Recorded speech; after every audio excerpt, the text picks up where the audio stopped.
ഒരു ഉമ്മയും ഒരു കുഞ്ഞിന് ഗർഭത്തിലിരിക്കുന്ന കുഞ്ഞിന് പ്രയാസമുള്ളത് ചെയ്യരുത്. ഹബീബിന്റെ ഹദീസാണത്.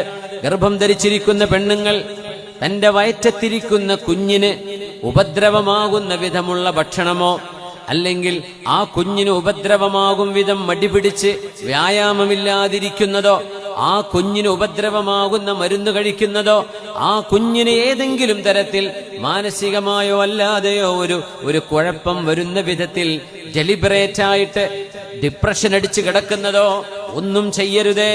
ലാ തജിനി ഉമ്മുൻ അലാ വലദിൻ, ഒരു ഉമ്മയും ഒരു കുഞ്ഞിന് മേൽ അതിക്രമം ചെയ്യരുത് എന്ന് പറഞ്ഞ ഹദീസിനെ ഗർഭാശയത്തിലിരിക്കുന്ന കുഞ്ഞിന് പോലും ഒരു ഉമ്മ പരിഗണന കൊടുക്കുകയും ഗർഭത്തിലിരിക്കുന്ന കുഞ്ഞ് ജനിച്ചു പുറത്തു വരുമ്പോ ആ കുഞ്ഞിന് ഒരു വൈകൃതമുണ്ടാകത്തക്ക വിധം ഉമ്മയുടെ ഒരു ഇടപെടൽ കൊണ്ട് ഒരു പ്രയാസം ഉണ്ടാവരുത്, അത്രമേൽ ശ്രദ്ധിക്കണമെന്ന് പഠിപ്പിച്ചു നബി തങ്ങൾ സല്ലല്ലാഹു അലൈഹി വസല്ലം. അതുകൊണ്ടാണ് ഉമ്മമാർ പോഷണം കഴിക്കണമെന്ന് പറയുന്നത്. ഗർഭം ധരിക്കുമ്പോൾ അവർക്ക് ഗർഭമുണ്ടെങ്കിൽ ആ കുഞ്ഞിന് ആവശ്യമായ പോഷകങ്ങൾ കഴിക്കണം.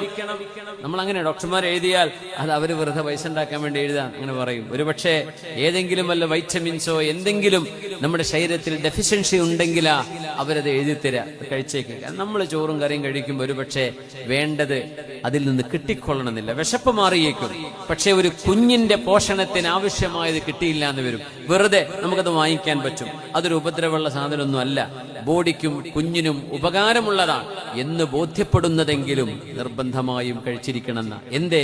ലാ തജ്നി ഉമ്മുൻ അലാ വലദിൻ ഖാല റസൂലുള്ളാഹി സ്വല്ലല്ലാഹു അലൈഹി. ഒരു കുഞ്ഞിന് പ്രയാസമാകുന്നതും ഒരു ഉമ്മ ചെയ്യരുത് എന്ന് റസൂലുള്ളാഹി സ്വല്ലല്ലാഹു അലൈഹി വസല്ലം.